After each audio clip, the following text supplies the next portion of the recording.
अयोध्या में शुक्रवार को राम मंदिर आंदोलन में अग्रणीय रहे महंत रामचंद्र दास परमहंस की 23वीं पुण्यतिथि पर मुख्यमंत्री योगी आदित्यनाथ पहुंचे और उन्होंने राम मंदिर आंदोलन में परमहंस की भूमिका को रेखांकित करते हुए कहा कि आज अयोध्या जिस भव्य स्वरूप में दिखाई देती है उसके पीछे संतों का लंबा संघर्ष है और परमहंस उनके अगुवाह थे। मुख्यमंत्री योगी आदित्यनाथ ने कहा कि संत का पूरा जीवन राम मंदिर के लिए संघर्ष राम भक्ति से जुड़ा रहा। इस अवसर पर मुख्यमंत्री ने कहा कि चंदा चोरी जैसे आरोप लगाकर सपा और कांग्रेस जैसी पार्टियां अयोध्या, सनातन और संतों को बदनाम करने की साजिश रच रहे हैं। सीएम योगी ने कहा कि एक समय अयोध्या में श्रद्धालुओं को बुनियादी सुविधाओं के लिए भी परेशान होना पड़ता था, पर आज राम की पैड़ी, सरयू घाट और अयोध्या का विकास एक नए स्वरूप में दिखाई देता है। सीएम योगी ने कहा कि यह परिवर्तन राम जन्मभूमि आंदोलन में संतों के तप, साधना और संघर्ष का परिणाम है। उन्होंने कहा कि आज की अयोध्या त्रेता युग की याद दिलाती है और लगता है कि अयोध्या वास्तव में अयोध्या ही है। मुख्यमंत्री ने इस अवसर पर सपा और कांग्रेस जैसी पार्टियों पर भी निशाना साधा और कहा कि ये लोग बजरंग बली नहीं, बाबरी पक्ष के भक्त हैं। बजरंग बली ऐसे काल नेमियों को पहचान कर सजा देंगे। हम सब जानते हैं पूज्य परमहंस रामचंद्र दास जी महाराज के बारे में। जीवन का केवल एक ही ध्येय था और वह ध्येय था श्री राम जन्मभूमि पर उनके आराध्य प्रभु श्री राम के भव्य मंदिर के निर्माण का। गोरक्षपीठ से उनका संबंध बिल्कुल ऐसा था जैसे कोई पारिवारिक संबंध हो और वही सानिध्य लंबे समय तक उनका, अंतिम समय तक उनका मिलता रहा। श्री राम जन्मभूमि आंदोलन 1949 से लेकर के जब तक उनका भौतिक शरीर था तब तक कोई ऐसा वर्ष नहीं और कोई ऐसी घटना नहीं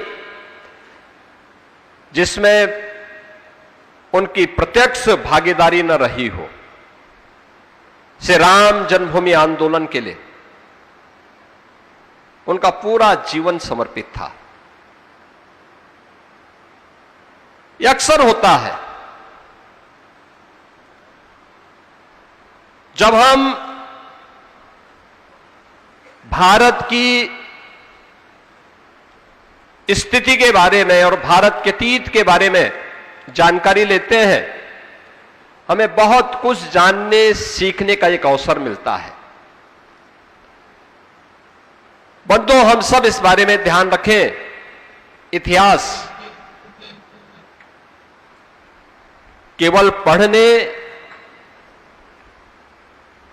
और परीक्षा में प्रश्न पत्र का उत्तर देने का माध्यम नहीं होता है। इतिहास एक प्रेरणा भी होती है, एक सबक भी होता है।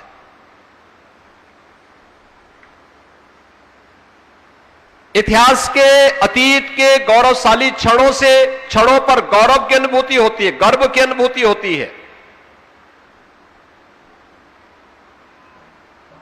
वह हमें आगे बढ़ने की प्रेरणा देती है, लेकिन अतीत की गलतियां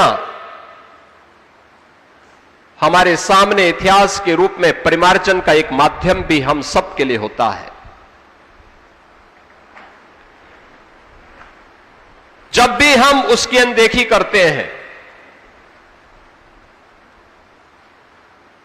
इसका मतलब हम अतीत के उन गलतियों को दोहराने का फिर से प्रयास कर रहे हैं। यह देश गुलाम क्यों हुआ?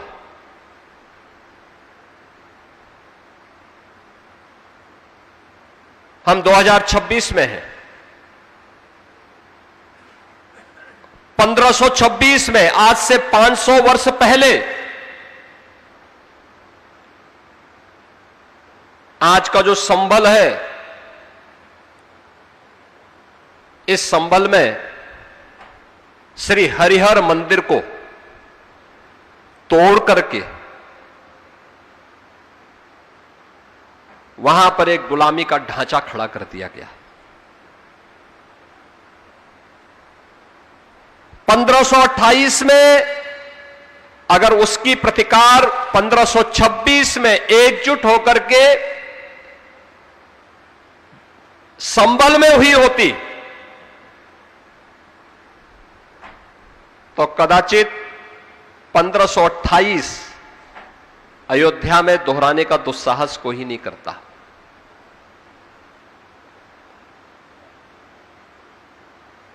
यानी मात्र 2 वर्ष के बाद अयोध्या में श्री राम जन्मभूमि पर प्रभु श्री राम के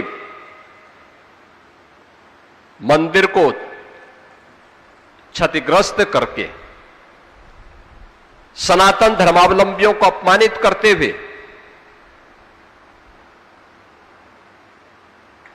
एक गुलामी का ढांचा खड़ा किया गया। मुख्यमंत्री योगी ने कहा कि अयोध्या सप्तपुरियों में से एक मानी जाती है, इसलिए उसका विकास भी उसी के अनुरूप किया जा रहा है। अयोध्या आध्यात्मिक और सांस्कृतिक रूप से ही नहीं बल्कि भौतिक रूप से बेहद समृद्ध है और भाजपा सरकार ने उसे धरती पर उतार दिया है।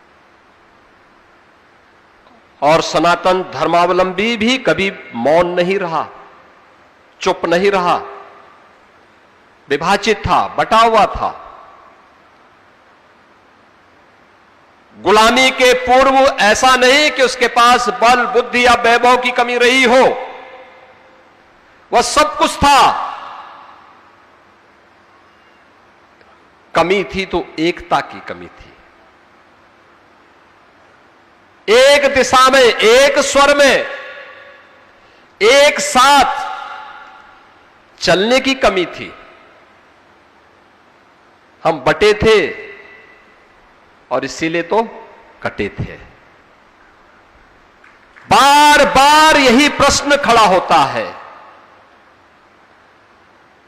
आज 14 अगस्त है।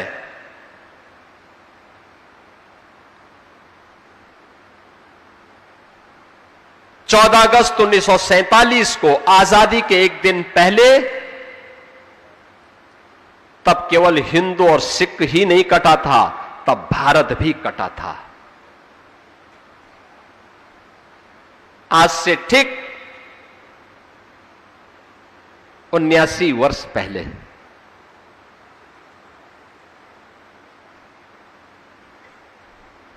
सनातन राष्ट्र के रूप में जो भारत आदिकाल से एक इकाई के रूप में रहा हो, वह भारत कटा तो हिंदू भी कटा।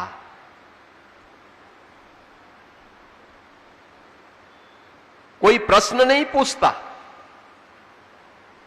आज भी जब पाकिस्तान और बांग्लादेश के अंदर निर्दोष हिंदू मारे जाते हैं, काटे जाते हैं,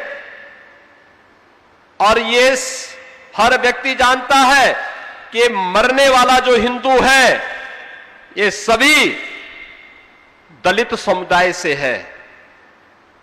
एक भी जवान भारत के अंदर उन राजनीतिज्ञों के मुंह से नहीं निकलती है जो भारत के अंदर एक होने वाली किसी घटना में हाय तौबा एक करके पूरे देश के अंदर घूमते हैं। पाकिस्तान हो या बांग्लादेश, इनके मुंह से एक शब्द नहीं निकलता। वहां की घटना में कोई शब्द नहीं निकलते, वे मौन होते हैं। 14 अगस्त 1947 की घटना के लिए किसकी जवाबदेही थी? कौन जिम्मेदार था उसके लिए? कोई जिम्मेदारी लेने को तैयार नहीं, क्योंकि उनको सत्ता चाहिए थी। उनको देश की प्रजा से, देश की उस समय के भारत की अन्य बहुसंख्यक प्रजा से कोई लेना देना नहीं था। एन केन प्रकारेण सत्ता चाहिए। और याद करिए, आज भी वही स्थिति है। नाम बदले होंगे, चेहरे बदले होंगे, कार्य पद्धति वही है जो 15वीं सदी में देखने को मिल रही थी, आक्रांताओं के समय देखने को मिल रही थी। उसके उपरांत भी अलग अलग घटनाओं में जो कुछ भी हम देख रहे थे, वही चीज आज भी वही उसी स्तर पर वही सब देखने को मिलता है। हमें फुर्सत नहीं होती इन घटनाओं को आपस में जोड़ने की। मैं बहुचक था, संभल के बारे में हमेशा से मान्यता थी कि संभल तो वहां पे जाने लायक स्थिति नहीं है। संभल को बने हुए लगभग 30 साल हो गए, उनका जिला मुख्यालय नहीं बन पाया। तो मैं यही जानने के लिए कि भी संभल में जिला मुख्यालय क्यों नहीं बन पाया, इसके बारे में आगे की कार्रवाई होनी चाहिए।